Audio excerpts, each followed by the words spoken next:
So this went very quickly, very efficiently. They were good discussions, and I'm going to propose we just forge ahead. Let's move on now to council-initiated discussion. I think you've all had this experience. You don't need any instructions or directions from me, but basically we're asking you to represent investigators in the community.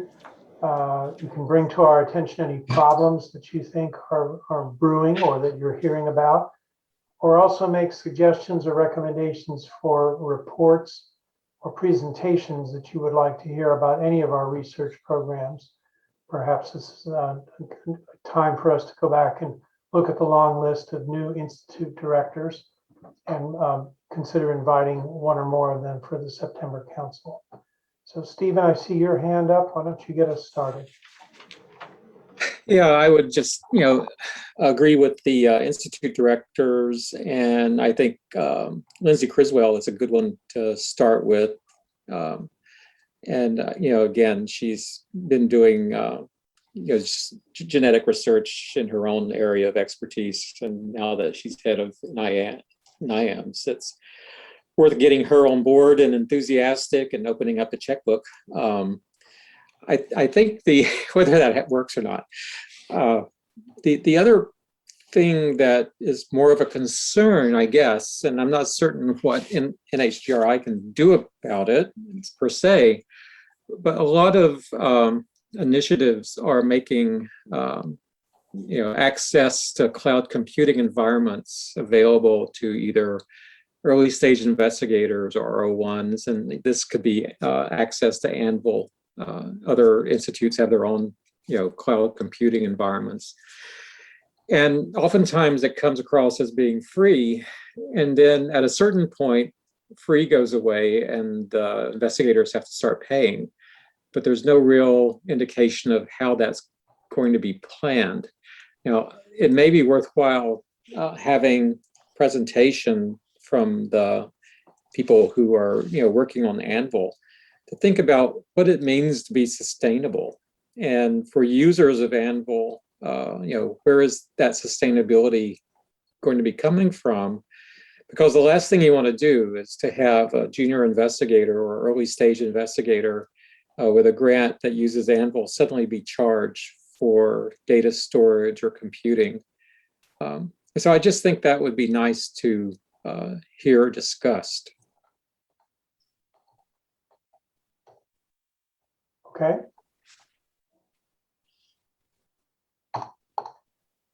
Other requests from the council? Wendy, go ahead. This is just building off of that. One of the other things I've become aware of is in terms of genomic data sharing internationally and the restrictions, especially that others have with certain data sets. And so it becomes what Steve was saying, but now sort of one step more complex in terms of being able to do some of these joint analyses, respect the data federation and data privacy issues across different parts of the world, and be able to afford that. So whatever that international computing space is, and how to be able to do that effectively is an interest of mine.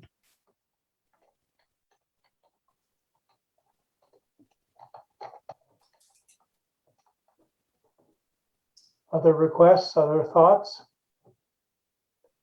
What's keeping you guys up at night? Mark, go ahead.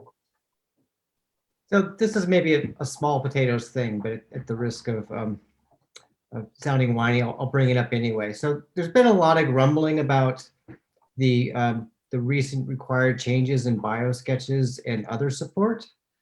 And I know it's not really in your hands, but I think it's good for the NIH to appreciate just how many hours of effort go into doing those kinds of updates.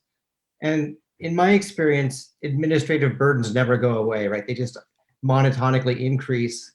And this just feels like kind of one more thing being thrown on the pile that we have to take care of or have some administrator take care of. So that's my rant for today. It does seem to change frequently. Mm-hmm.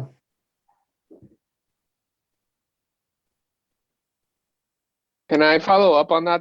There's one requirement related to having to report every resource you get from outside your university, and data was listed as something that could have value. There's been discussions in my institute about having us list every single data set that we receive from collaborators that aren't from Dana-Farber, and that would basically bring us down to a halt, because we collaborate with so many people. More helping them, us getting the data doesn't really bring value. So, I mean, it would be nice to get clarification on what exactly is expected, and define what is meant by resources that have value. Okay.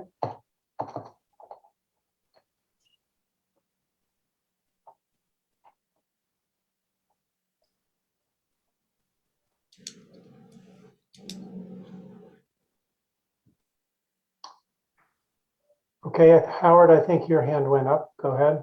Yeah, I just want to echo Rafa's point about the other support sort of format. That's really, I think the questions about basically if you have some sort of collaboration with other groups, you're not receiving actually any funds or whatever, but basically you just have to start listing all these, like you have this plasmid from this person, published reagents, but you have to start listing them all. It gets very, very onerous, and it's just good to get clarification. And certainly then if it comes down to like you're downloading data, you're analyzing it within genomics, that's a lot of what we do, right? If you have to start listing all of those that you didn't generate yourself, it becomes another huge task. So I think these are issues that, because this is a new sort of format, there's a lot of sort of confusion. I think it helped that there's a pushback in the implementation date, but I think the confusion hasn't really stopped. Hey, Rudy, do you know who on our staff has particular involvement in or in discussions or expertise?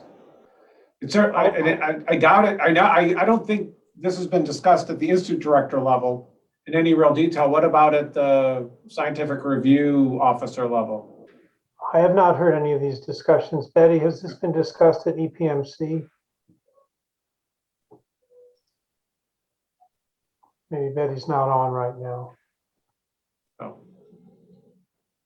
I do suspect, I think we could try to influence things, but I know that these things are NIH-wide policies. So. Yeah, and that's usually OPERA or OER where these things. I bet it's OER, Right, Office of Extramural Research. right. I was just wondering if Mike Lowers has information about it. Oh, I'm sure he does. No, I mean, I bet you that's coming out of his shop. So we could have Betty follow up with Mike about this. Okay.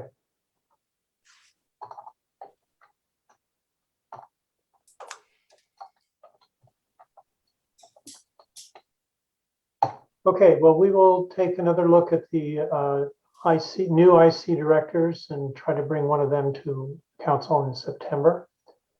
And we'll run down all these onerous reporting requirements here and see if we can push the pendulum back a little bit. It might be too early for that, but with enough complaining, often we can move things to be a little less onerous. So thank you for that. And we just have to do Rudy, just one sorry, little Go ahead. addition to not just the onerous part, but specificity on what is what meant. is being requested. Yeah.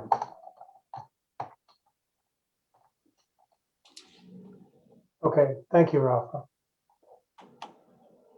All right, so a little bit of administrative stuff. I'm required now. Oh, I want to point out that we have a report that was given to us by the National Society of Genetic Counselors. It's like a quarterly report that they generate. If you follow the activities of that organization, you might find this report interesting. It is in the electronic council book under the open session agenda tab. So at this time, I need to read the conflict of interest statement to you. And this, of course, applies to the applications that you will be reviewing in the closed session discussion tomorrow. You must leave the meeting room when applications submitted by your own organization are being individually discussed. In the case of state higher education or other systems with multiple campuses that are geographically separated, own organization is intended to mean the entire system, except where a determination has been made that the components are separate organizations for the purpose of determining conflict of interest. You should avoid situations that could give rise to charges of conflict of interest, whether real or apparent.